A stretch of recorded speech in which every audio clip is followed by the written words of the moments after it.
All right, so welcome back. This is lecture what 5, 6. I don't know what number one. Um, but we're in the middle of our unit on political participation, and so what we're going to cover today is sort of campaigns, elections, voting behaviors, because voting is going to be by far the biggest way that you actually participate in politics. There's a number of learning objectives going through this, and I would advise you to look through this on your own. I'm going to skip over these slides for the most part, just in the effort to save a little bit of time.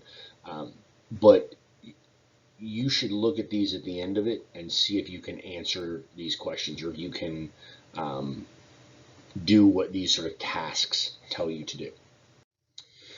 So we'll start off with the concept of the nomination game. So we're looking really at sort of the process, and we're going to focus first here on the presidency. We'll talk about other elections later on, but the the idea for the presidency, first and foremost, before you can win the presidency, you have to win the nomination. And so the nomination is a whole big ordeal. Um, you have to compete in primaries and caucuses, and you actually are competing for what are called delegates, and delegates are the people that actually cast the vote for the parties. Um, I need you to sort of understand that the parties, it's the party, right? Like the Republican Party runs Donald Trump as a candidate, and that affords the Republican Party a significant amount of authority and leeway in doing what they want, right? I'm not a Republican, so I don't get a say in that, right? The Democrats are running Joe Biden. I'm not a Democrat, so I don't get a say in um, in how they do things, right? The parties wield a significant amount of power. That's where a lot of these delegates come in, and then depending upon the method of the states. In some instances, like in Iowa with caucuses, um, the sort of party leaders wield a significant amount of power. But once you get enough delegates, you go to the convention. We've just had these not long ago, although they weren't sort of your typical conventions. And then that's the official nomination. When you look at the Trump campaign, we'll use this as an example throughout, just because obviously he's the sitting president, so he's the last one to run a successful presidential campaign. Um, but his campaigns are actually fairly indicative also of how sort of campaigning is run today. Um, so in the competition for the delegates, right, you have the National Party Convention. This is where the delegates meet and the delegates vote. And depending on the rules of the party, sometimes they're pledged, sometimes they're unpledged. Um, Sometimes they're bound to a certain candidate on a first ballot. But if we were to ever have a contested convention, um, then you could end up in a situation where um, bound delegates vote for one person in the first ballot, and then they vote for somebody else in the second ballot. Um, there's there's not been a contested convention in my lifetime. The last contested convention that I'm aware of, now I could be wrong, but the last contested convention I'm aware of is 1968, which is a fairly substantial year in terms of history, but also in terms of political history. Um, the nomination process is a little bit more democratic today than what it used to be because of primaries. It used to be that party leaders basically just pushed out the person that they wanted. Um, the Democratic Party has manipulated their own rules far more than other people, um, and in part because they ran some candidates back in the late '60s, early '70s that got annihilated by Republicans, and they grossly overreacted. It was the first time that they had lost sort of a national election in decades. Um, and so the McGovern-Fraser Commission tries to scale back some of the democratic aspects to the Democratic Party's nomination process. One of the ways they do that is it creates super delegates. Now, super delegates are sort of important or substantial today because super delegates were front and center in Hillary's 2016 election, right? So prior to any votes being cast in any primary or any caucus, Hillary was a quarter of the way home in terms of winning the race. She had a quarter of the delegates that she needed because of superdelegates. And superdelegates are basically just like important party members who get to vote for whoever they want, and they count as much as one pledged delegate, which is one percentage of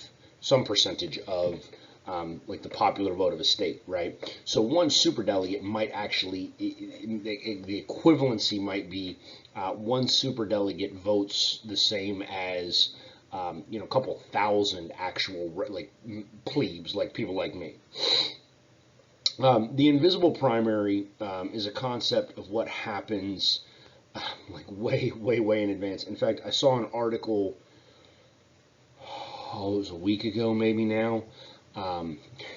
It said Tucker Carlson. If you don't know who Tucker Carlson is, he's on Fox News. But it said Tucker Carlson will be the Republican nominee in 2024.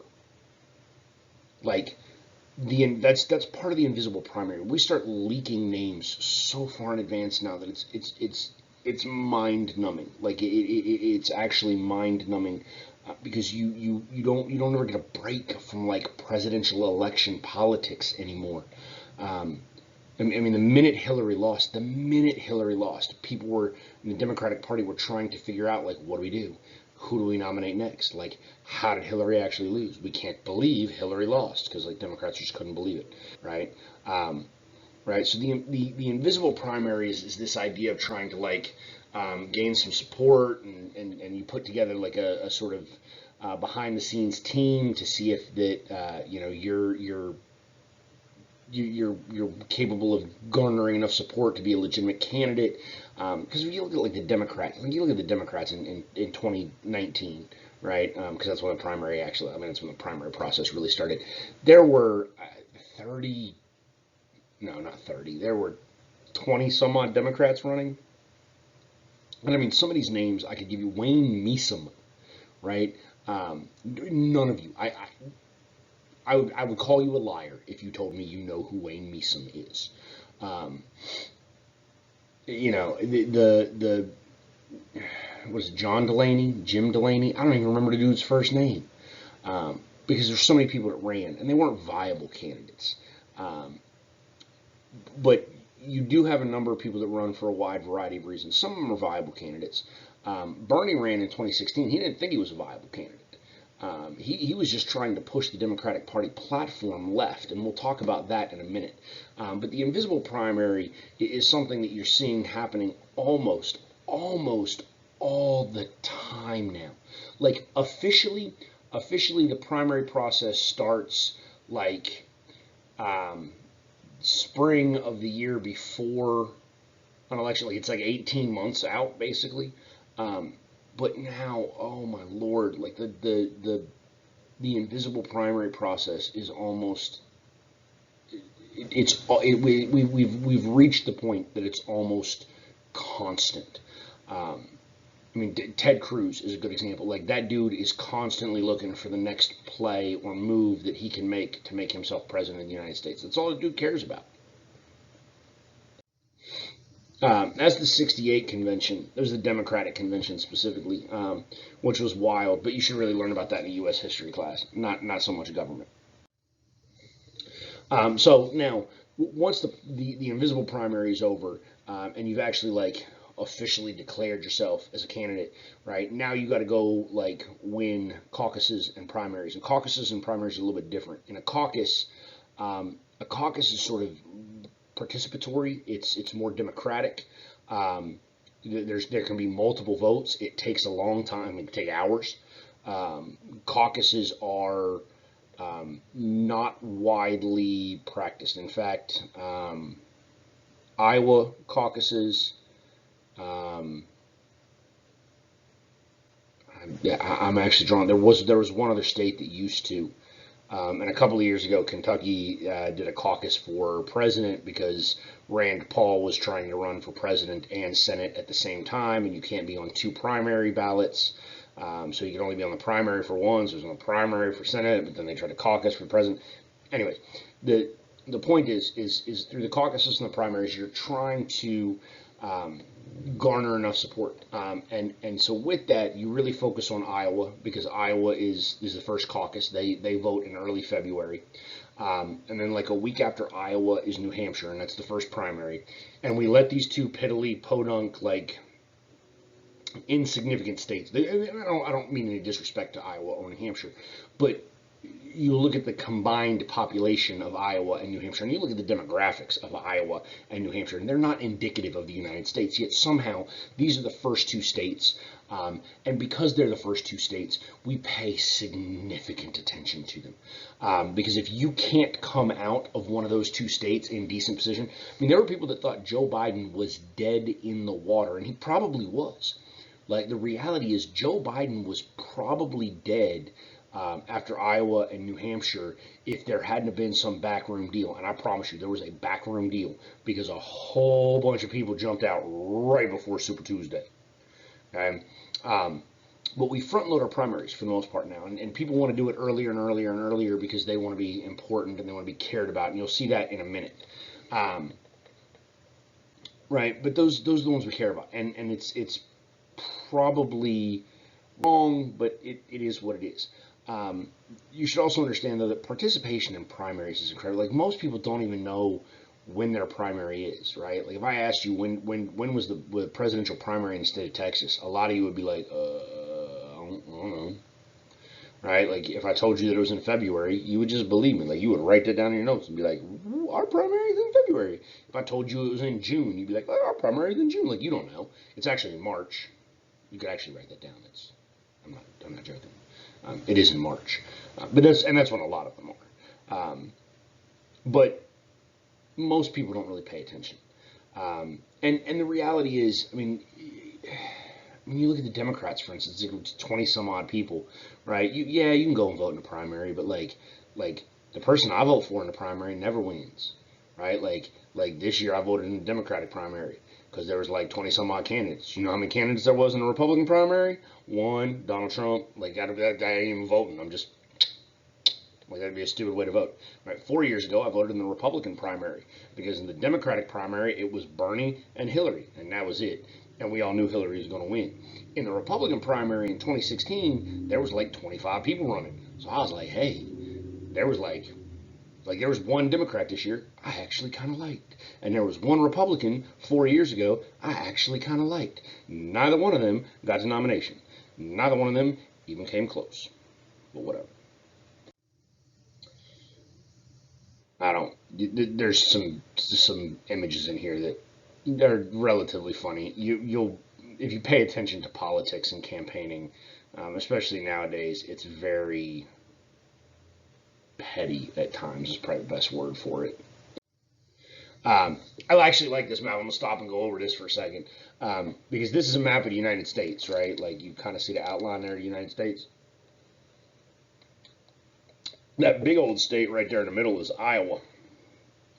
Iowa is obviously not that big, but in the 2008 Democratic primary process, there were 321 events in the state of Iowa between Clinton and Obama. 321. In a state that has, I believe, 6 electoral college votes, but because they vote first, because they caucus first, everybody cares, right? Look at some of these, like Alaska. One of the two of them went to Alaska. I don't even know which one. One of them went to Idaho, right? Kansas had one event, right? Tennessee, 4 events, right? Rhode Island, 4 events. Like Vermont, 1 event. Like, most of these states get bypassed because they're just not seen as important because they don't vote early enough. Like, even California. California is like home of the Democrats. Like, that is where all the Democrats live. And California has 55 electoral college votes, and there was still only 82 events. And I promise you, those all 82 of them events was probably trying to get money because California got money. Right? Once we get to the convention, the conventions are I mean, they're a dog and pony show anymore. They're an official send off for the winner, but they're incredibly scripted. They have very specific speakers, and I mean, the Democratic one is actually a little bit of a party. The Republican one is pretty stiff.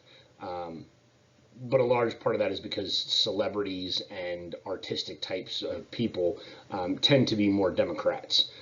In which case, like, you have all kinds of musicians that have basically, like, repeatedly told the Republican Party, like, you're not allowed to use my music ever under any circumstance. The one thing the convention does do, though, that is supposed to be relatively important is it puts out the party platform. The party platform is basically a pamphlet of everything that the party wishes to accomplish in the next 4 years. Some of it they actually wish to accomplish. Some of it, every now and then, they throw some stuff in there that they have no intention of doing. Like in 2016, the Democrats threw some stuff in there because they were like, hey, Bernie, we gonna try and make your people happy. But we ain't doing that. Like, we're not, like, if Hillary had won, no, they weren't going, like, they weren't going to do them Bernie things. But they put it in the platform to try to placate Bernie's supporters, trying to get Bernie's supporters to go out and vote for Hillary, which clearly they did not. Right? For the most part, when you look at the actual campaigns themselves, they're highly organized because like if you're not organized, you're in a world of hurt. And specifically, if you're not organized, you're in a world of hurt because you've got to be able to have people on the ground that can canvass and go door to door, neighborhood to neighborhood. So that you have to be organized, make sure you're not hitting the same points over and over and over again and missing out on other places. But campaigns are now also very, very like digitally high tech, like driven, right? Like technology now plays a huge role. Television is the most common means of reaching people, but the internet is beginning to surpass that. You used to get mailers, like actual things in the mail. Nobody checks their mail anymore. Like I don't check my mail. Like some days I just go to the mailbox and I just pull everything out of there and I throw it directly in the trash because I don't even look at it.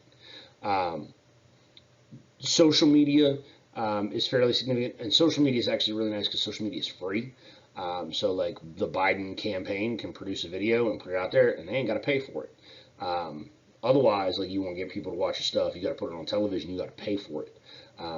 But you could actually do what Donald Trump did too. Donald Trump was kind of genius in 2016. Like you might hate Donald, but every now and then Donald genius.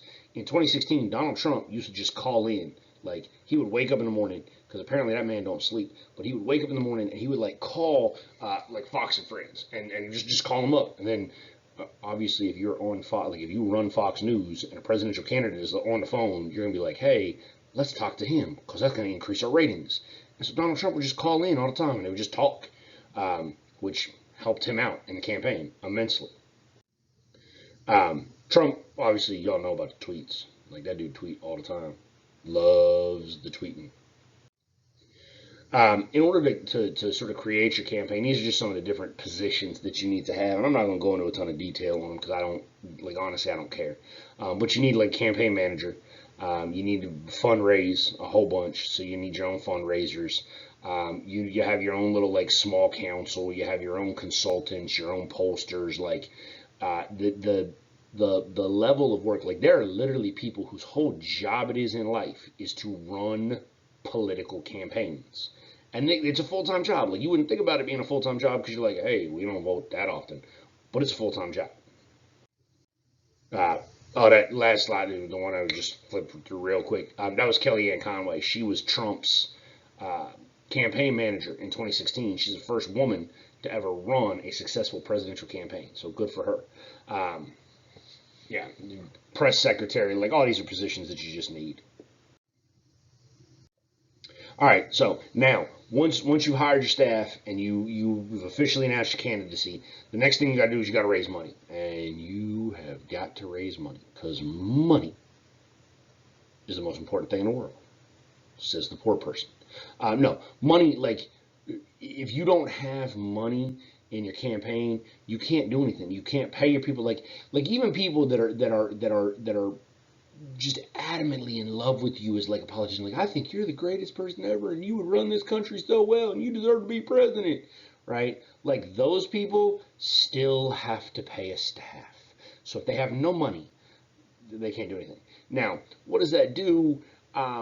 We've actually seen sort of an expanse in money in politics, which is a bad thing, but it's sort of an inevitability.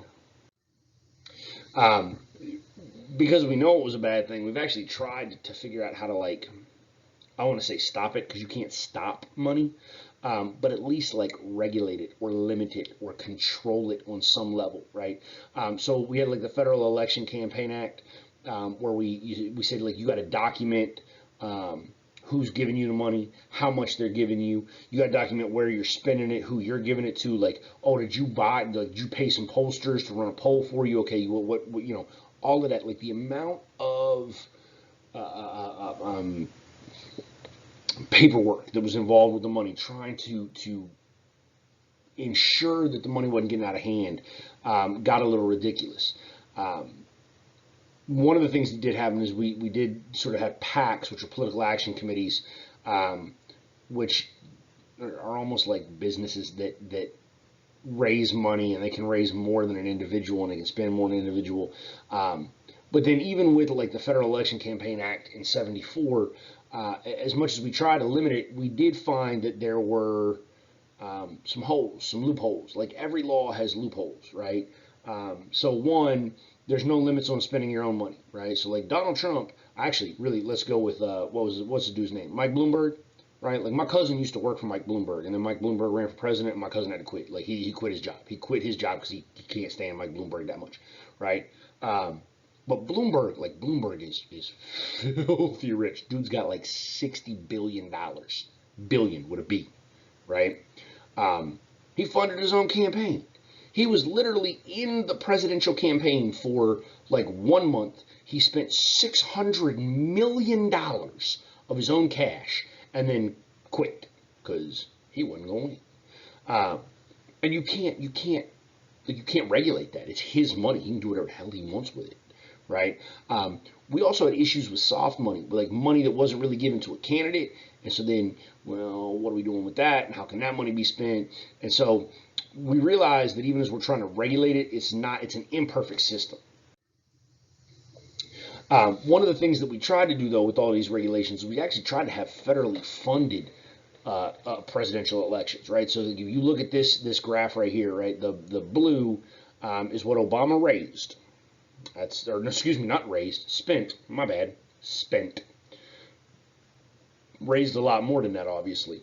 The red is what he could have spent if he had taken federal funding. Right now, to put this in comparison to you, in 2016, Hillary Clinton raised over $1 billion. Billion would it be, right? The cap on publicly funded campaigns, 90 million. 90 million. Hillary raised over $1 billion, right? Like think about how much money. Like I can't even wrap my mind around how much money $1 billion is, right? Like if you don't, let's put it this way, because like large numbers, I ain't a numbers guy, right? Like large numbers. So, anybody know how long 1 million seconds is? Because a second, like right, like that's a second, right? How long is a million of those? Anybody? Somebody googling it right now. I think it's 11 days. 11 days, right? 11 days. That ain't that long. I can do anything for 11 days, right? Anybody know how long 1 billion seconds is? 1 billion seconds? Anybody? 30 years. 11 days, 30 years. Like I can do anything for 11 days. I cannot do anything for 30 years. Like that. Nope, can't do it. That's the difference between a million and a billion, right? So like 90 million versus 1 billion. Like that is drastic. Some of the things that do happen, we have 527 groups and then 501c groups. These are just different. The numbers actually come from like the lines of the law, where these different loopholes exist. But essentially, what we end up with are super PACs. And super PACs are the outcome of like the bipartisan campaign reform act, and then we had another McCain campaign, like 2002. Uh, John McCain was one of the authors of it. I forget the name of it. We're trying to regulate stuff again, trying to put limits and caps on stuff. Um, but ultimately, what happens is Citizens United versus the FEC, which is one of these 15 Supreme Court cases that you have to know, right? The Supreme Court basically says it decides that that spending money is free speech. Right? That if you have the money and you want to buy an advertisement, and you want to buy an advertisement that says Donald Trump sleeps with strippers, right? Or Hillary Clinton, murders people, right? Or like, it doesn't matter what you say. Like, you say whatever you want, right? Like, it don't have to be true. Um, Both of those might be true. I don't know. I don't know either one of them people. But the the reality is that you can pretty much say whatever you want, and that's free speech. And free speech is a constitutionally protected concept, right? And so that basically blows this money concept out of the water, right? Hillary the movie is actually what did it all, right? Like, this was an actual these guys made a movie about how terrible Hillary was in 2008, and then like a judge blocked them from showing the movie because it violated campaign finance law. And they're like, dude, we're not even campaigning for nobody. Like, we're not associated with Hillary, not associated with Hillary at all. Like, in fact, not that they wouldn't have been associated with Hillary, but like they were not associated with Obama, right? Or whatever. Like, they just because they hated Hillary. All right. So are campaigns too expensive? The answer is definitely yes. Um, it's definitely yes, um, for a couple of reasons. One, elections just cost boatloads of money now. Candidates have to raise boatloads of money, and because candidates have to raise boatloads of money, they spend a significant amount of time raising boatloads of money, which is less time that they have to do their actual job. In fact, this is really bad when you look at Congress and the House of Representatives. Those dudes are only in office for 2 years. 2 years. 2 years. That's it. That's their whole term, right? Which means the day they get into office in January of every odd numbered year, right, they basically have like 6 months worth of work, and then they got to start campaigning again. And so that means they got to start raising money, right? And you don't want to start at that 6 months. Like, you start like the minute you get reelected. Right now, the idea of it being a no, one, the average people don't pay anything. Like, I've never ever given money to any campaign in my life, nor will I. I mean, I don't want to say what. I'm not going to say never. I mean, I would probably no, nope, I lied. I did. I gave $1 to a political campaign this year, a year ago, just because I was trying to get that person on the Democratic debate stage, and there was like regulations on how many different like donors they had and whatnot. So, but $1, right? Like, I literally found $1 in my couch cushions right now. So like most people, it's the money is relatively inconsequential. Um, Money doesn't necessarily buy votes, um, because one, everybody that's involved is raising a significant amount of money, um, and two, there all kinds of times there's instances of people out raising and outspending their opponent and losing. In fact, if y'all paid attention to the Republican congressional primary here in this area, there's a woman named Kathleen Wall that was running against Troy Nehls. Right, Nehls is I think he still is technically the sheriff of Fort Bend County. Right, Kathleen Wall is apparently filthy rich, spending millions of her own dollars, lost. Right, so money doesn't necessarily buy votes. Like, it can make you more well known, but it doesn't. It In the long run, just spending more doesn't guarantee you anything.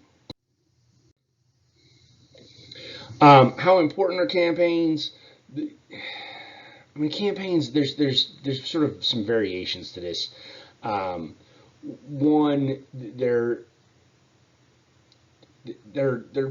very retro. Like, they're not forward thinking for the most part. They try to basically placate the masses. I'm not telling you but no, I'll just tell you, politicians lie. Like they lying to you, right? They're lying to you to try to get a vote, and that's what they're doing when they're campaigning. They're gonna be out there kissing babies, right, and shaking hands, and being like, I'm here for the people, and then they go back to D.C. and they're like, I'm here for special interests. Let me get some money, right? Yeah. So campaigns now, I mean, every now and then campaigns can find like a really salient issue, like something people really care about, and use that to sort of steer conversation, and change some ideologies. But for the most part, most of us, like if you're a Republican, you're a Republican. That's who you're voting for, right? I'm probably one of those rare people in America that's really not a Republican or a Democrat, because I just hate them all, and I vote for who I think is least sleazy in the moment or whatever, right? So the campaigns themselves probably don't have that large of an impact. Um, why do people vote, or when do they vote? Um, so there's a handful of things with this, and we looked at this with socialization already. So we know like who votes. We know that it used to be men were more likely to vote than women. Now women have caught up, and in some instances surpassed men. We know whites are more likely to vote than non-whites. We know rich people are more likely to vote than non-rich people. We know highly educated people are more likely to vote than non-educated people. Um, Most people are actually registered. Registering to vote is very easy. When I was your age, there was a common misconception that registering to vote is what got you on jury duties, which is a lie. It's not what gets you on jury duties, so by all means, register to vote. But just because people are registered doesn't really mean anything. Doesn't mean they're actually like voting. Um, this is a this should give you an idea of voter turnout in the United States. We're the two red ones, and the higher of the two red ones. That's the 2016 presidential election. Um, and I'll be honest with you, I was a little surprised by 2016. I thought 2016 would either have incredibly low voter turnout for the United States or incredibly high voter turnout for the United States, because literally Clinton and Trump were the worst two candidates probably in the history of candidates. And I say that, and now we have Trump and Biden, and it's not a lot better. Um, but I actually thought there was going to be a chance where a lot more people would come out and vote, um, because people were like adamantly anti-Hillary or adamantly anti-Trump, and so I thought more people would come and vote against the person that they really hated. Or I thought that there was a chance that you would have a whole lot of people like me that kind of hated them both and went, like, you're asking me would I like to die by poison or die by hanging? I don't like, neither one of those sound appealing to me.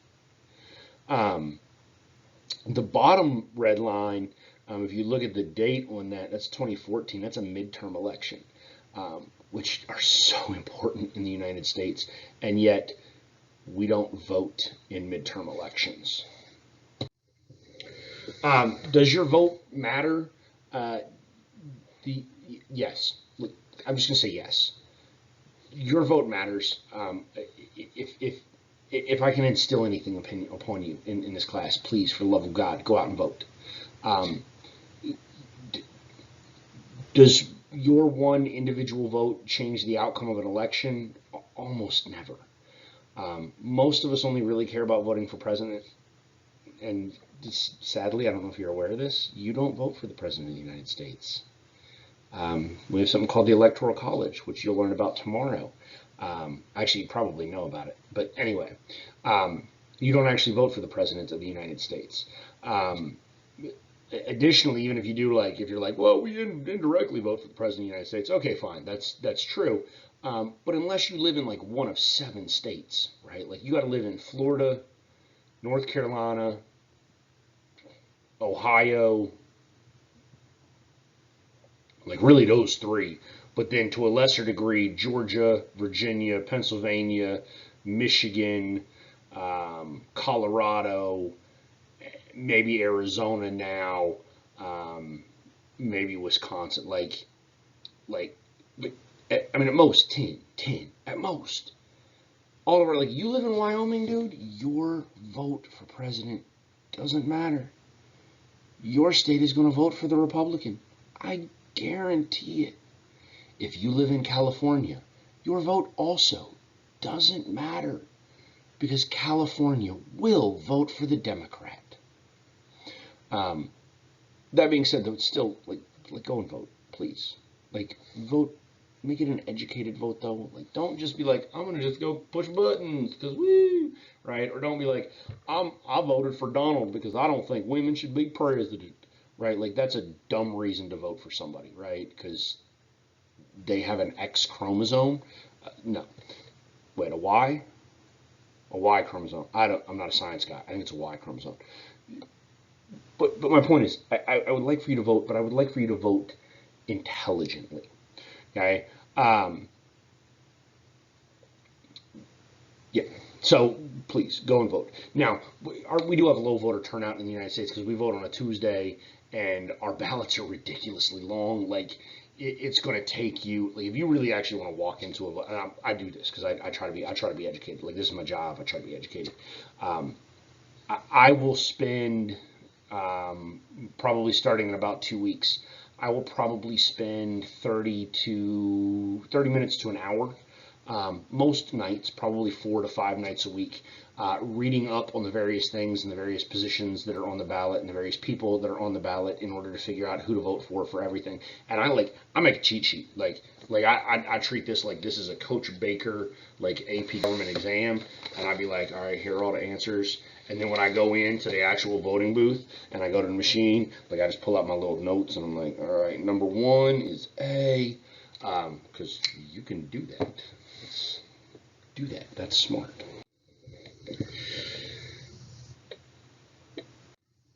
Right. Registering to vote. In order to vote, you have to register in the state of Texas. You can register at 17 years and 10 months. That way, you can be registered prior to election day. Right. So, found this out today. Actually, I have a student whose birthday is October 30th. So that's like 5 days before the presidential election this year, before election day this year. They're already registered to vote, thankfully. They could have registered 2 months in advance. And then that way, on election day, when they are 18, they can go and vote. Because in Texas, you have to be registered 30 days before an election, which is why they let 17 and 10 months register. Some states have voter ID laws, some states don't.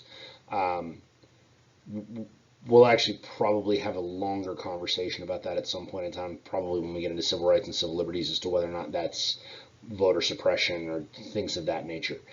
Democratic states generally don't have voter ID laws. Republican states generally do, although that's probably an oversimplification. Some states, like, you just show up there with like a utility bill with your address on it, like, and that's the ID, or that's you know. So it just depends on how, like, not all of them have to be like your government photo.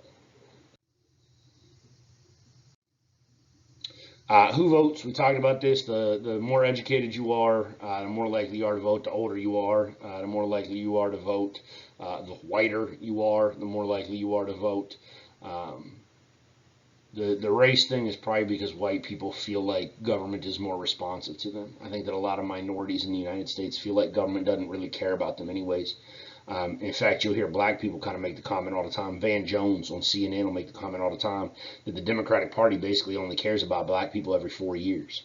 Right? Every 4 years they care about black people because they can try to get black people to come out and vote for them. Gender, we talked about. Marital status can actually affect who votes. Married couples are actually more likely to vote. Government employment, government employees are actually pretty likely to vote. This gives you some voter turnout by age group. Um, but again, 2012 versus 2014, right? So 2012 is a presidential election. 2014 is a midterm election. You'll notice that obviously voter turnout is significantly lower in 2014 in all categories. Right? There's by education, by ethnicity. Again, you're welcome to pause this and look at some of these on your own. Gender and marital status. Government workers, self-employed, unemployed. You would think unemployed people would vote, man. You ain't got no job. You ain't got nothing to do on a Tuesday. Rock the Vote. This is one of those initiatives that I believe MTV started. I believe in like 1993, sometime around there. Um, no, it might have been. I guess it would have been 92. Probably it probably would have been 92. Where they were trying to get more young people out to vote, and this is predominantly a Democratic initiative. Democrats are the ones that are generally trying to get voter turnout to increase drastically. If you go back a couple of slides, you'll notice old people vote far more frequently than young people, and old people tend to be far more conservative or Republican than young people. So Democrats, in reality, if Democrats could just get young people to show up and vote, Democrats would probably, in fact, if every American voted in every election, Democrats would probably win everything because there's just more Democrats than there are Republicans, right? A lot of people vote how they do. Party identification is the number one issue, right? So if you identify as Democrat, you're gonna vote Democrat. Like that's just how it is.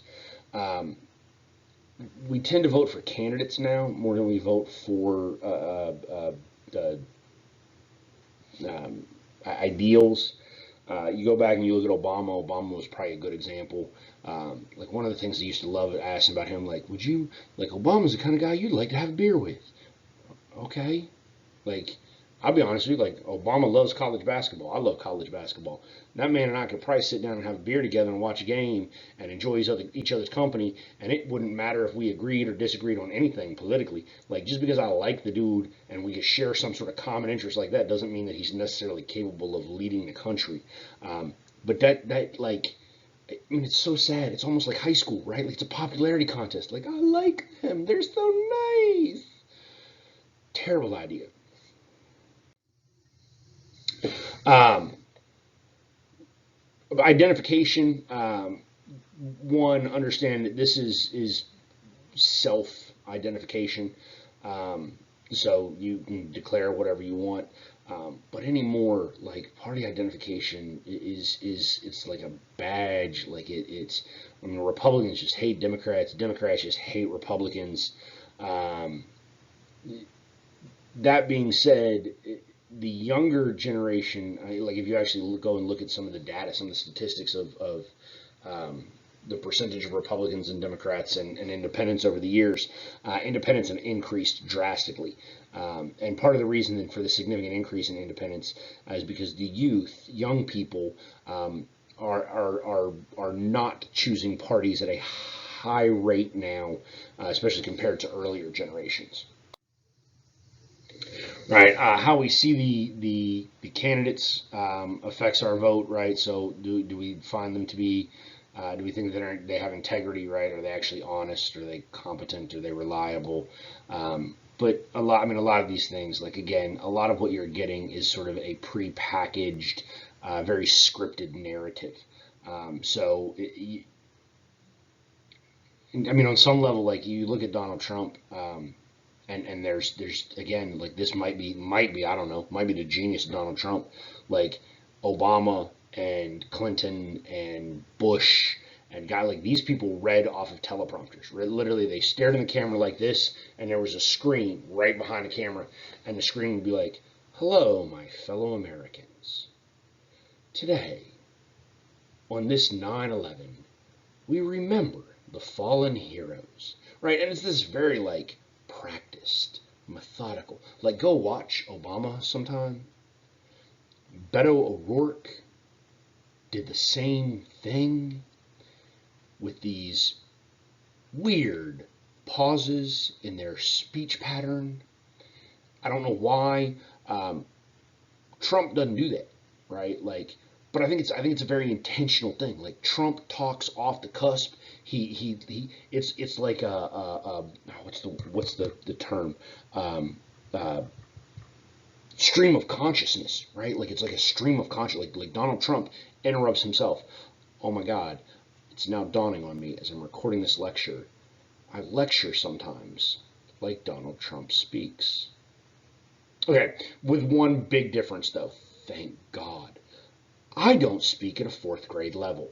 Donald Trump does. Now, there's actually some people, and I might be in agreement here that that's genius.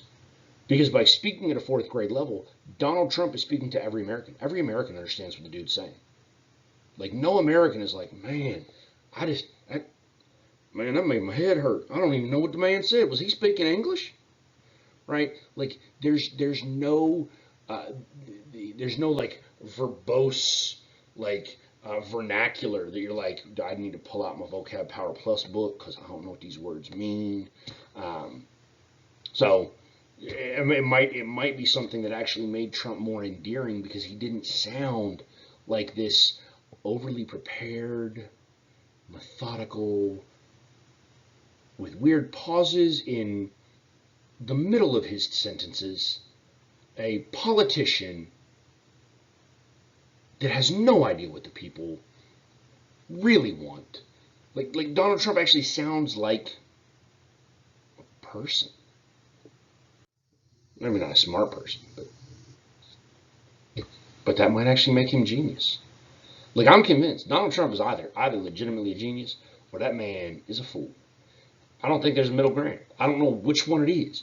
But you know what? Who was it? Was it Einstein that said there's a thin line between genius and madness? Donald Trump is probably skating that line. Policy voting. Sometimes we do vote on policies, but for the most part we don't. With that, we can vote prospectively or we can vote retrospectively, meaning how we think they will vote on something or how they did vote on something. Um, the reality, though, is that no candidate, right? Like no candidate ever is all encompassing of your political ideals. In fact, there's a different political spectrum test called isidewith.com, and if you have like an hour and a half to kill, go do it. Figure, especially if you're 18, go do it, and they'll tell you like who you actually side with. And I'll be honest with you, like when I do it, if I do it, and I sit down and actually really do it, and like I read all, because there's like a dozen answer choices for every single question. And if I read it all and like what do I really care about and what do I not care about, I don't match with anybody more than like I'm lucky if I can find a politician I match with 50% of the time. Honestly, it just doesn't happen. 2016, we should probably at least talk about a little bit of elephant in the room when it comes to political science and when it comes to elections, just because people were shocked. I think for the most part, um, the more and more I've studied this, like the more and more I've learned about it and sort of delved into it as a political scientist, the less and less shocked I am. One, I don't think Trump's victory was a surprise. Um, Clinton didn't really have a message. She certainly didn't have an economic message. And so the Rust Belt up there, Pennsylvania, Ohio, Michigan, Wisconsin, that should have voted Democrat. I mean, maybe not Ohio, but the other three should have voted Democrat. They would have. I'm convinced they would have voted for Bernie. Like Bernie would be the president of the United States if the Democrats had just nominated Bernie. Um, I don't think Hillary had an economic message for them.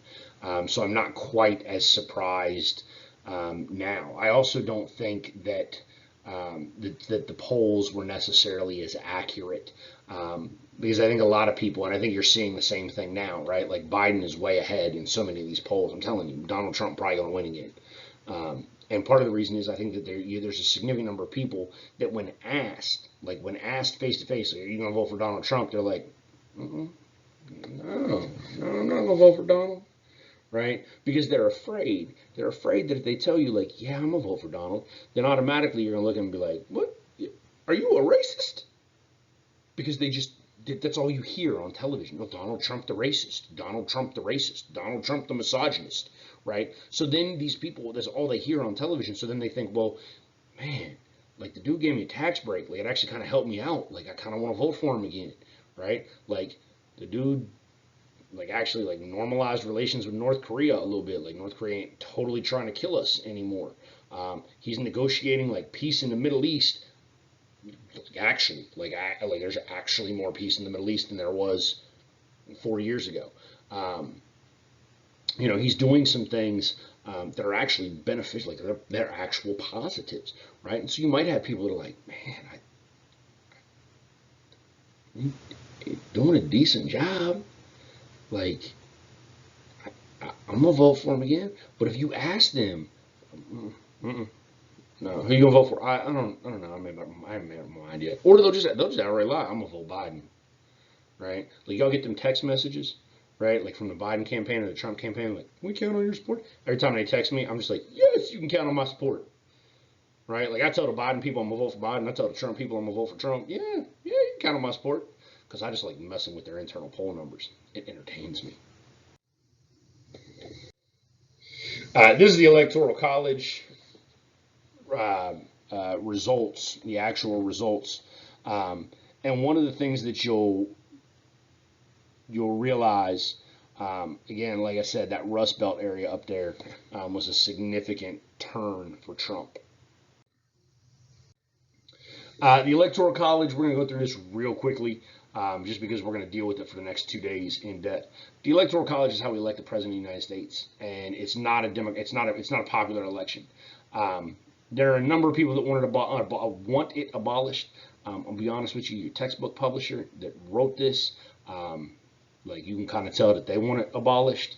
Um, the reality is because they're like, oh, it's archaic and undemocratic. Well, one, it is undemocratic, but two, the founders wanted it to be undemocratic because the founders didn't really trust democracy because the founders thought people were stupid. Okay? And when I say they thought people were stupid, I thought I don't actually mean stupid, but uneducated, right? Like uninformed or ill-informed, right? Poorly informed because to get a letter from Washington, D.C. to Boston, Massachusetts in 1800, it took 7 days to get a letter one way, right? Then that's another 7 days to get the response. Like it take 2 weeks to be like, "Hi, how's your mom and Nims?" Good. Like 2 weeks just to find out mom and Nims is good. Okay, so there's a lack of opportunity to learn things that does that. Now, the way the Electoral College works then is the Electoral College is also a significant compromise between large states and small states. Because here's the deal. Like in reality, and this is why Democrats are like, dude, we want a popular election. Because all the Democrats have to do is they just win the Bay Area, like LA, Chicago, New York City, Houston, Dallas, Miami, St. Louis, um, Baltimore, D.C., I don't know, Philadelphia, Boston. Like basically, they just win like 15 major cities in the United States. They win the election,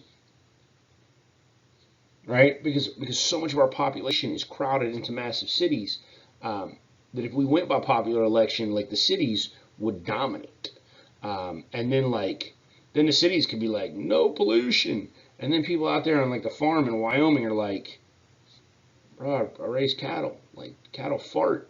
That's methane gas, and you call that pollution? Like they just farted. Like the cow farted. It's not pollution, right? But that's pollution, right? And so now you can't do that. So I don't know what we're gonna do with the cattle because you can't like put a cork in there and make them stop farting.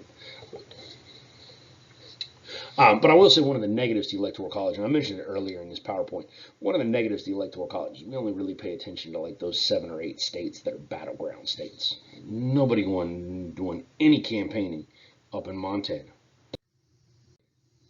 right? So are nominations and campaigns too Democratic? No, not really. Um, I think the founders would actually probably be okay with the system that we have right now. Do our elections affect public policy? Not particularly, just in the sense that um, I don't think that politicians are all that responsive. And we do have a little bit of a way to participate. Like you and I are outsiders. Like we ain't like I don't know unless you work for the Democratic or Republican Party, and I just don't know. And if you do, come talk to me because I'd like to learn. That'd be awesome. But if not, you and I are outsiders. Like we're not elites. We're not party elites. Like we don't get to dictate the conversation. Like we don't like neither the Republican nor Democratic Party like call me up and like, hey, what would you like added into the platform? Because I got a whole list of ideas. Whole list. Nobody asks me.